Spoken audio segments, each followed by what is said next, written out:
Hello everyone, Chris here with Platinum Reviews, and today we are fighting another boss. This time around we're doing the 100-Eye Daoist Master, I think that's how you say his name. First off, we're going to be doing a side quest. Please watch this part. If you're having issues, you need to do this side quest. It's an optional secret boss, but it's going to give you an item that is going to drastically change the second part of the fight. So we're going to Upper Hollow and then just follow along with this path. There's going to be a secret optional boss. It has 3 different stages that you have to fight him on. So we're just kind of fast forwarding along with this whole thing. Please follow along if you will, and you can fast forward to different parts if you've already got this. It's called the Weaver's Needle. You can definitely fast forward if you've already got it, if you just need tricks on the boss itself, stuff along that lines. I also do have a build that I'm going to be showcasing in this as well. So definitely if you need a new build for the boss, yeah, take a look at that because it's definitely helpful. That build in question is what I'm going to be calling the monkey build. The monkey build is I pretty much fully upgraded Pluck of Many, and whenever the fight got close to the end, we used Pluck of Many, and yeah, it's pretty beautiful. So first thing we're going to do is when you get to this location, you're going to damage the odd cocoon. Once you damage the odd cocoon enough, it's going to pop out a little baby, and this baby you're going to damage and kill. Now, he's going to be very, very easy, as you can see. You're going to start the fight with the Immobilize. Once you get immobilized, you're going to want to use Big Head. If you have your charge built up on your focus meter, go ahead and unleash that. We're going to just keep damaging him. As you can see, he staggers very, very easy. There's going to be a moment where you run out of stamina and you got to kind of back off. That's when he's going to do a few attacks. You're going to see him kind of touch to the ground and then lunge. These lunges he does twice, as you just saw. And then he also does like a spinning thrust, a spin, and then like a thrust. Right here, we're throwing Pluck of Many out, and you can see right here, the Pluck of Many. I don't know if I have them upgraded on this fight. I don't think I did at the time, but as you can see, they are putting in work.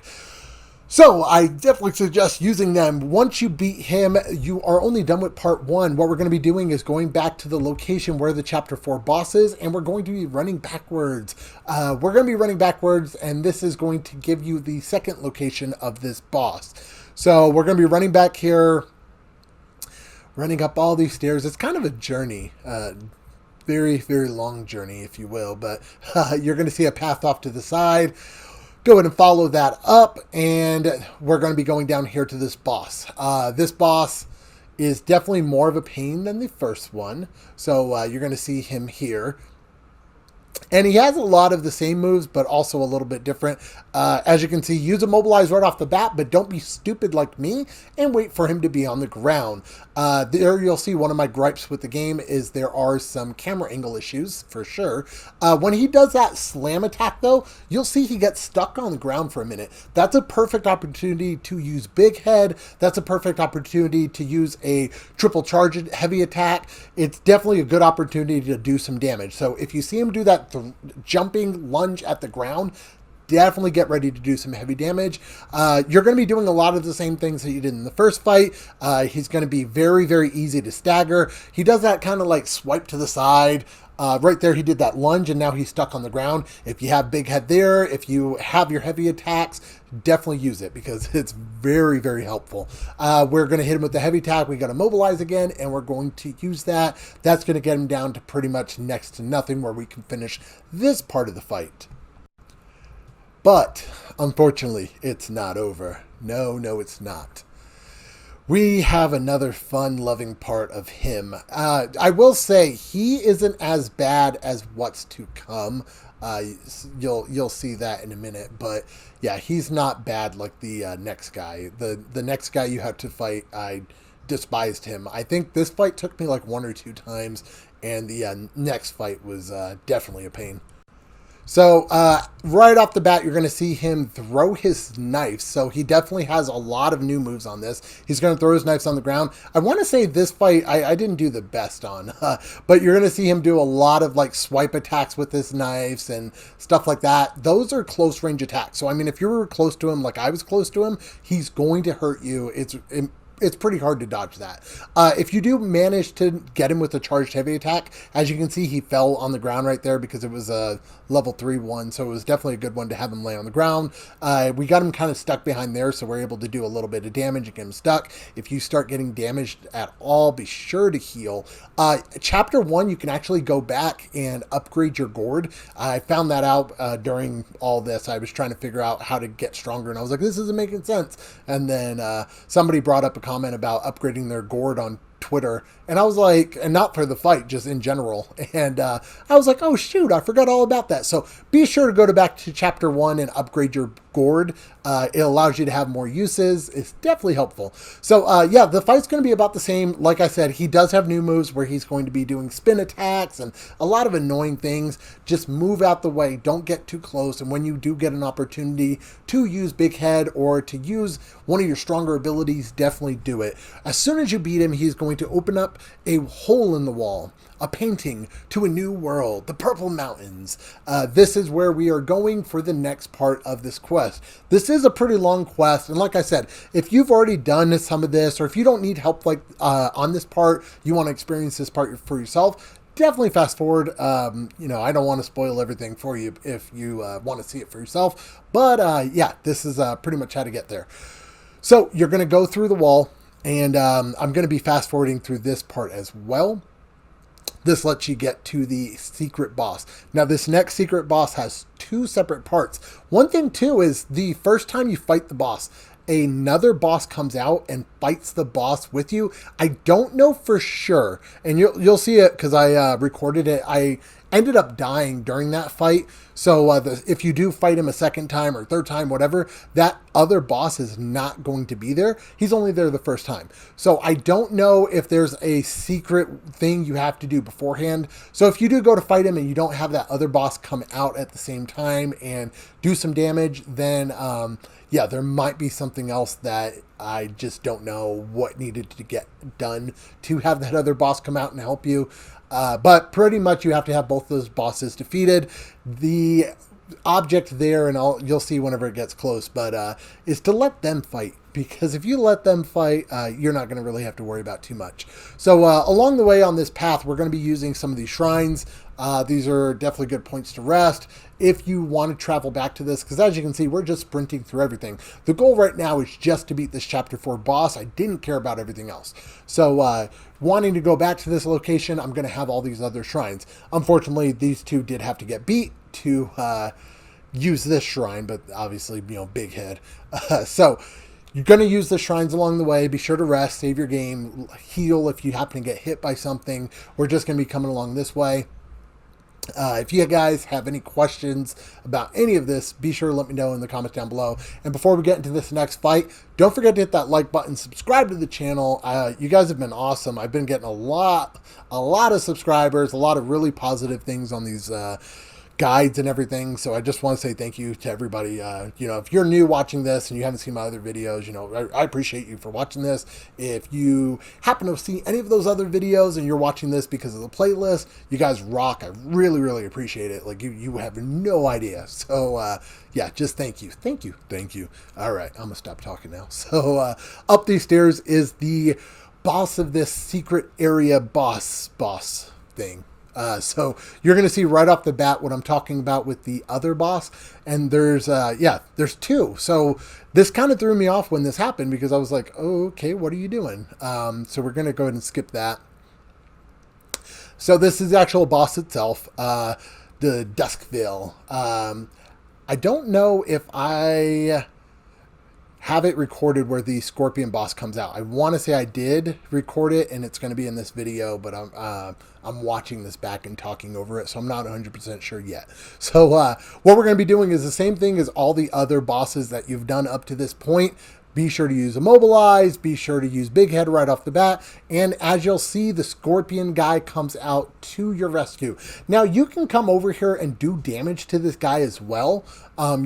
If my suggestion, and I don't know if this would actually work or not, but the Duskville, I would just kind of keep doing pot shots at him. I was going back and forth on both of them because I didn't know that I was going to have 2 separate phases with the Duskville.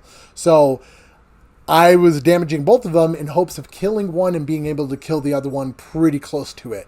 After the Duskville dies once, he gets his second phase. So I don't know if you just get the Duskville out of the way, if the Scorpion guy will help you with the second phase. And if that's the case, definitely try and do some damage on the Duskville, because as you can see, they're focused on each other. They're not even worried about you. So yeah, I would just run backwards like I'm doing, hold the charge button, charge up an attack, and then whenever the Duskville becomes open, damage him. Like I said, try it how I'm suggesting. Don't try how I did it, just because I feel like he's going to be able to help you in the second part of the fight. I really feel like he is going to.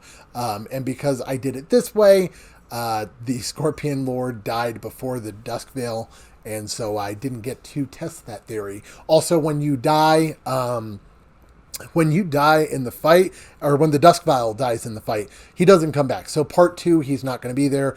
Right off the bat, you're going to see that the Duskville will charge at you. He does a few different things, and depending on if you're fighting him or not, he does a few different things. So, yeah, he's going to do a lot of charge attacks. He lifts his leg a lot, and he'll stomp, and he'll do like a stomp with one leg, a stomp with the other. You're not going to see some of that in this video, just because I had the other guy beat him for us, because, you know, why not? And actually, as of talking, I decided, you know what, I'm going to add a different one in there. So this is the second one of me fighting him. You're going to see a few different moves on this, and this is so that you guys can kind of see. So he does a lot of swipe attacks. He does a lot of stomp attacks. If you want to get underneath his feet, you can actually miss a lot of his stuff that he does do. He does that charge attack that I pointed out, but that stomp attack, he does the one stomp, he does the other stomp, and slams his head down. So it's not necessarily about being under 1 foot. You also have to worry about being in front of him. He does that jump attack, and if you see him do that jump lunge, just kind of dodge. You'll see him do that spin, and then you'll see him kind of come down. When you see him start to come down, dodge. If you get immobilized, be sure to use immobilize. I had my charge attack there. I think it was a level 4 charge attack, so I was like, okay, well, we're doing this. Yeah, the stomp attack like I was talking about, and this is why I kind of wanted to add this on there. He does that little punch jab. You just got to dodge out of the way for that. He's not too bad in this phase, so, you know, you shouldn't have too many questions on this, but I did want to throw this in there just so, you know, it's not me being like, well, you know, watch out for that first phase. You know, I can kind of point out what to watch out for. Now, as soon as you start off stage 2, you're going to see him do that move. That move is always going to be in there. Also immobilize right away. He does that swipe. Try and run, and before it comes to you, dodge. He does that X swipe, dodge out of the way of that, and then he does that lunge with the sword kind of thing. Whenever the sword starts to come down, dodge. That part, you're just going to continuous dodge. Hit him from the back here. He's not too bad after that. He does a lot of the same moves as before, but he is horrible on this. Instead of the first one where you would just see him do the stomp turned into a slice with his foot, and then a slice with his hand, and then another slice with his other hands. Also, he does different iterations of the swipes where the sword blast shoots towards you instead of at the very beginning where it's just one line and then X. You have one line, one line, one line. He also does that jump into the air. There's a big move, though, that I really want to point out because this one got me killed a few times. So once he does it, we'll point it out. You'll see him do this a few times where he slices. This is a move I wanted to talk about. When you see him lift his leg up, he's going to slam down on his knife in the ground, and that's going to do a giant shockwave. When you see that knife go into the ground, just roll away. You can stagger him off of that, but in my opinion, it's not worth the risk. Just roll out of the entire area of effect for that. You'll see him do that stomp attack again. He does that fire breathing attack. That one's very easy. You can dodge behind him. You can dodge to the right or left of where that is. You'll see him pull out the sword multiple times. It's a lot of swipe attacks, and then see he's going to do that again. Get out the way. Just don't even get close to him. As you can see, I was still too close to him there, so that's fun. Also, with this fight, I did have my gourd upgraded, so I had 9 uses of my gourd. which was huge. So I definitely suggest running back to chapter 1 and upgrading your gourd before fighting him or the chapter 4 boss, because they are very, very stupid, and the more heals you have, the better. You'll see him do that stomp again. He does different variations of it as well, where he'll stomp and then just step back. Now, you'll see him do that slice with the sword. Here, though, when he does that slice and then he circles around and does the other slice, it actually makes him tired. So you can get some damage in on him. If you have your summon, definitely summon. I don't really like the Macabu or whatever his name is, Makaki Monkey. I don't like him. I tried to use him a few times. I didn't like him. So, yeah, this one, you'll see him go up to the sky. Now, you can use your spin of your staff to make those like bounce away or whatever. I don't see a need in that. You can just easily dodge out the way. So doing it the other way, where you're just spinning your staff to block those and deflect them, that uses too much stamina. So I just roll out the way. It's easier to roll out the way. Don't worry about it at all. So after you beat him, you are going to be teleported out of the area, and you will get the Weaver's Needle. Now, this is what we need. This is so helpful. If you've played the chapter 4 boss without this, you're going to notice the second phase that he does, where he just becomes stupid. You can't immobilize him. You can't do anything. So we're going to equip the Weaver's Needle. I was a little confused on how to equip it, so I put the video on there. You're also going to see me respec. This is the respec into the monkey build that I did. This is going to make the monkey build 100% done with monkey. I also am using the smash stance. I haven't really played with the other stances too much, but the smash stance has been working fantastic with me. So you're going to fully upgrade smash stance. You're going to fully upgrade the pluck of many.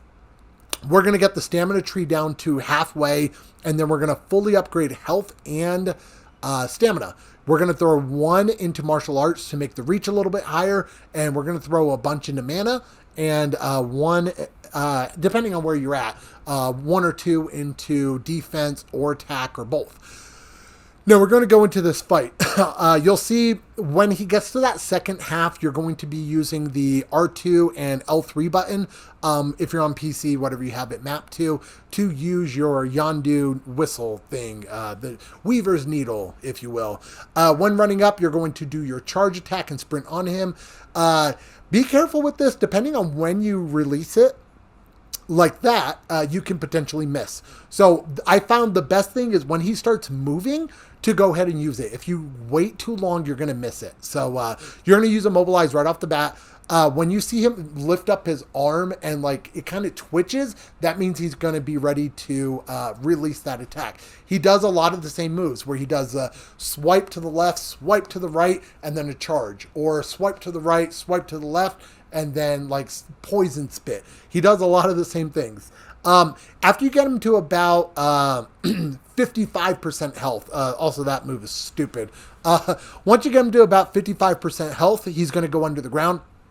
You're going to see 3 lightning strikes, and then you're going to want to dodge. Also, once you get him down to about this much, he's going to go into the ground again, just sprint. You don't have to worry about dodging. If you just sprint, it more than likely will just avoid the attack in general. But that first one, you can't just sprint to get out of it. You have to actually dodge when the 3rd lightning strike happens. You got to time it perfectly. Unfortunately, with this video, I didn't. But yeah, sucks. When you see him do that lightning strike, get behind him. You're going to be able to get behind him and do some actual damage to him. As you can see there, he's going to lift up both his legs. You're going to dodge for that whenever he does. You'll see that's that strike that I was talking about where he kind of like lifts up his shoulder. And when he does that, he's going to be swiping. So be ready with that. He does a lot of the same moves with the like slams and everything. Lightning strikes like crazy. You can sometimes stagger him to where he like kind of stuns for a second. So if you get a heavy attack, those are very, very nice for that. You also see him spew poison. So if you have poison resistance, it definitely is helpful for that. It's not a necessary thing to have, but it is helpful for moments like that where if he happens to get you with a face full of poison. About 40% health. He's going to go into this mode. This is when we're going to use that Yondu Weaver Needle. It's going to make it to where you can actually damage and do stuff to him. If he is in that second phase and you don't have that, it's going to lower down your health, your mana, your stamina down to like next to nothing. You also can't use Immobilize. Right off the bat, we're going to be dodging because he's going to be hitting you with everything you got. When you see him do that, just dodge backwards.